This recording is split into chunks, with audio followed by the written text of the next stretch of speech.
Station, WTIM.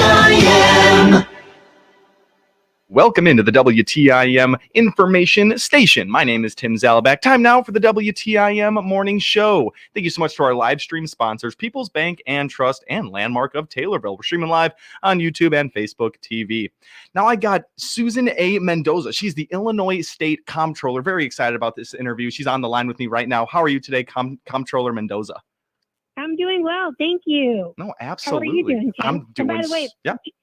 Just to correct you, my name is actually Susanna Mendoza, but that's totally okay. I get it all the time. People Oh call my me Susan goodness. all the time. Oh, this is getting off to a hot start. I'm so sorry. Susanna Mendoza. No, come on. No joke. And it's totally just important. My mom always says it's important to correct people.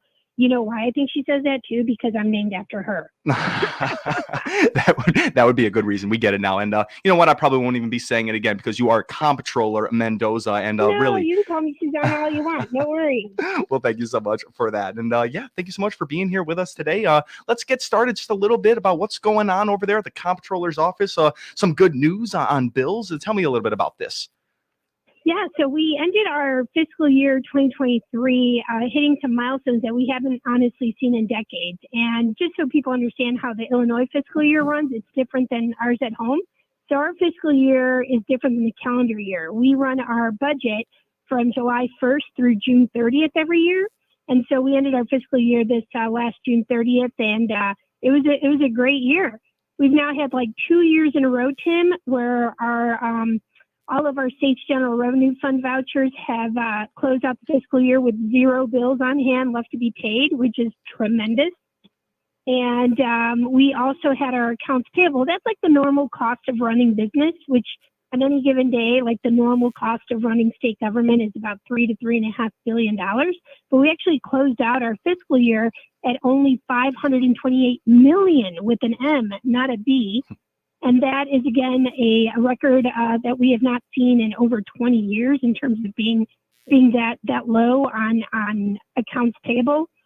And we also closed out our fiscal year with more than $1 billion in the state's general revenue funds for the first time, again, in over 20 years. And these are just incredible accomplishments. Not to mention that, you know, when I first took office in 2016, we had about $48,000 in our rainy day fund, which is not enough to cover government for 30 seconds.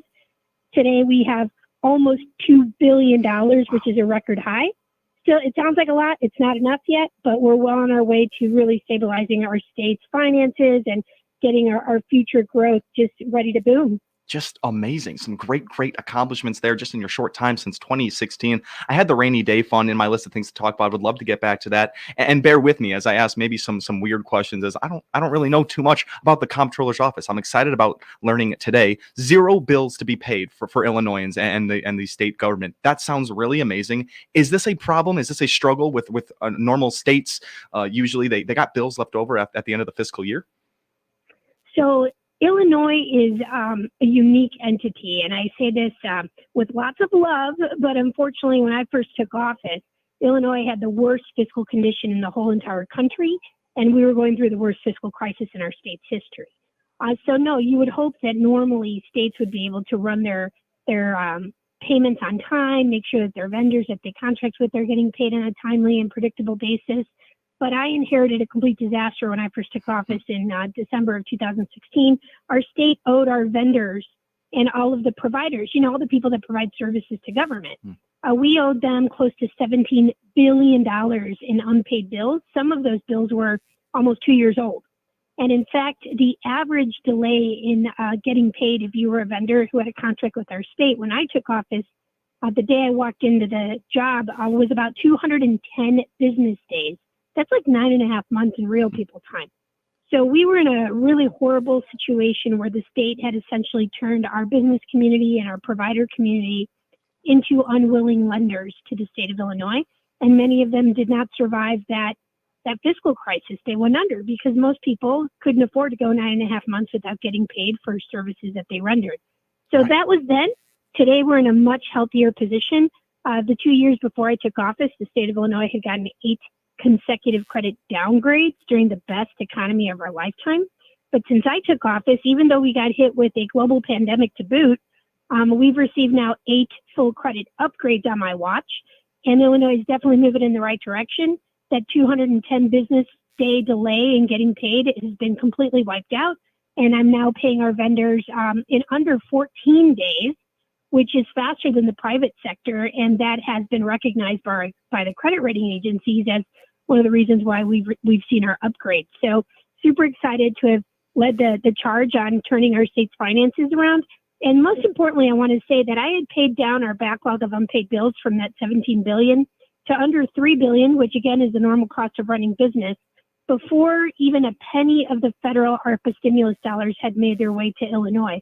So these are just fundamentally foundational, wonderful changes that have happened to our state's finances because you hired the right person, and I got to work on behalf of hardworking taxpayers. Wow, that's Comptroller Mendoza really turning things around here in Illinois. I mean, a lot of these numbers are just staggering when you talk about from millions to billions. I don't know if a lot of people really can comprehend the difference between a million and a billion, but I mean, these numbers that you're throwing around are just amazing. And I wanted to talk to you when you first came into the office. What were the changes that needed to happen immediately? Well, you talk about things that needed to be paid. Was it a money problem, or was it something that just wasn't being done? So I'd say one of the key things that allowed me to better manage our state's finances than any controller prior is that when I first got elected, I realized that I could not see the extent of the financial damage done to our state. And you might think that sounds crazy because as the chief financial officer, which is that is what the controller for the state is, I'm the state's chief financial officer.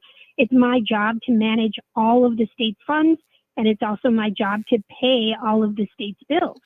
But if you can imagine that you run a business and the state's chief fiscal officer could not actually see what was being charged to the business's account, that would be a recipe for disaster. And that's essentially how Illinois had been run for all these years prior to me becoming controller. And so about a week on the job, I got a call from a Republican state representative, Mike Eunice, great guy. I'm a Democrat, he's a Republican, but we're friends. And he reached out to me to ask for help for a business. It's a nursing home provider in his district, which was in Peoria. And they represented like 7,000 seniors that they cared for throughout the state. And they were on the verge of missing their first payroll. This is about a week on the job for me. And so I asked him, well, how much do they need to not miss their payroll? And he said they need $21 million is what the state owes them, but the payroll is about $1 million. And I said, well, I know I don't have $21 million.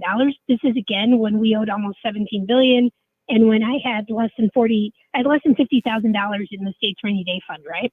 So I thought, oh my goodness, even finding the $1 million is going to be very, very difficult of a challenge. But I looked in my system, and can you believe it? I don't see 21 million. I only see that we owe them 2.1 million, which is still a lot, but it's a lot better than 21 million, right? So I call him up and I say, hey, Representative, I think that there's a mistake here with the decimal because you told me 21 million, but I see in our system that we only have $2.1 million in invoices that have to be paid. And I said, so that's good news. And the better news is that I'm going to figure out a way to get the $1 million to you guys, to your providers, so that he can make his payroll and not go out of business, right? So then he was very thankful, but he said, I don't think you're right about that 2.1. And he called me back a little later, and he reiterated that, in fact, it was $21 million that was owed to them. So if you're me, Tim, you've got to be like, well, where's the other 19, right? Because this makes no sense. How can I not see it? Well, it turns out that no controller before me could see it either because the law only required reporting to the controller's office of all of the state's liabilities once a year in the month of October. And it was only current as of June 30th, which means that by the time the controller would even see what liabilities were pending, they were 90 days old, which in Illinois, once you pay your bills over 90 days, you start to incur a penalty for paying late, which ended up being 12% a year, which is pretty horrific. So long story short, I got to work and said, this is nonsense. I can't believe no one before me has changed this and that people just operate with the terrible status quo. And so I moved legislation. I used to be a former legislator for 11 years, so I know how to do that. And I still have great relationships on both sides of the aisle. So I got to work and I passed legislation that would require monthly reporting to me of all of the state's liabilities so that I could actually see how much money we owe and then get to work on what's the best strategy for paying down those bills.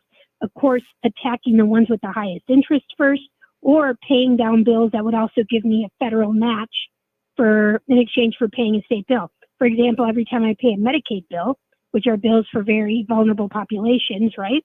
The federal government will give me an extra 50 cents on the state tax dollar.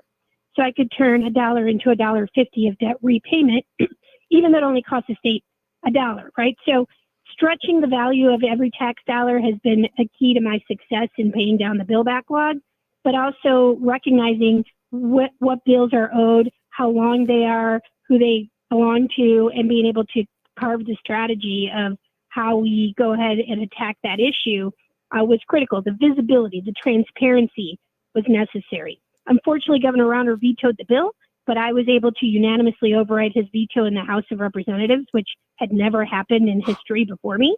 And then the Senate went ahead and we overrode the veto over there as well. And the rest is history. We now have the greatest amount of transparency we've ever had on our finances.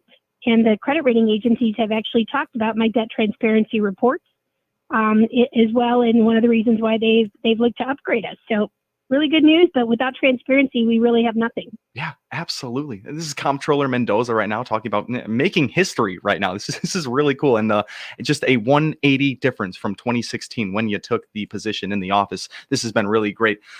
This is Comptroller Mendoza right now. We're going to take a short little break here. We'll be right back here on the WTIM information station with more from Comptroller Mendoza. It's been a great conversation so far. Don't go anywhere. You're listening to the WTIM information station. Your information station, WTIM. Markets now, the RFD Radio Network. I'm Jim Taylor. Corn slightly higher, beans slightly higher, wheat trading steady. December corn, 483 3/4, up 2 1/4. March corn up 2 1/4, 498 3/4. May corn 507, up 2. November beans 1370.5, up 1 1/4. January beans up 3/4, 1383.5. March beans 1388 1/4, up a penny. December wheat 596 3/4, up 1 1/4. March wheat up half a penny, 622.5. October bean meal 402.30, up $1.10. October bean oil 64.24, down 51 cents. Livestock market, September feeders 250.60, down 125. October live cattle 179.77, down 37 cents. October lean hogs 84.50, up $1.45. Energy market at this hour, October crude oil 87.12, up $1.57. Jim Taylor, RFD Radio Network. If you're tired of the doors falling off your kitchen cabinets, then you need to see Rick at Taylorville Home Source Design Center, west of the driver's license facility. Rick beats the box store prices every day on several different brands and styles of kitchen cabinets. And the cabinets Rick sells are made of all wood and aren't made of particle board like the ones the box stores sell. Your local design center for kitchen cabinets is Taylorville Home Source Design Center, west of the driver's license facility. They beat box store prices every day. Miller Media Group Advertising gets results for Janet Wolf, administrator at Taylorville Care Center. Well, it's worked in several ways. First way is we've tried to do a great recruiting campaign, and we found that the demographics on a couple of the stations fit that market that we're after. And then with the introduction of the chill, we feel like that specifically hits the senior market that we're trying to reach. And we've really seen an uptick in some of the phone calls and tours since using the station. We have had an increase in candidates applying on Indeed, helping direct people there, and we couldn't be happier with the results that we're getting. I'm very impressed with the level of customer service that we get, so that I have an opportunity to keep my ads fresh.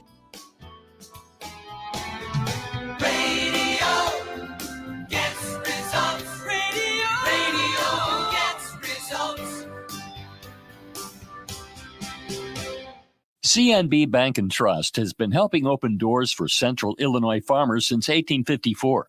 Find out why they're among Illinois' top ag lenders by clicking their icon at TaylorvilleDailyNews.com.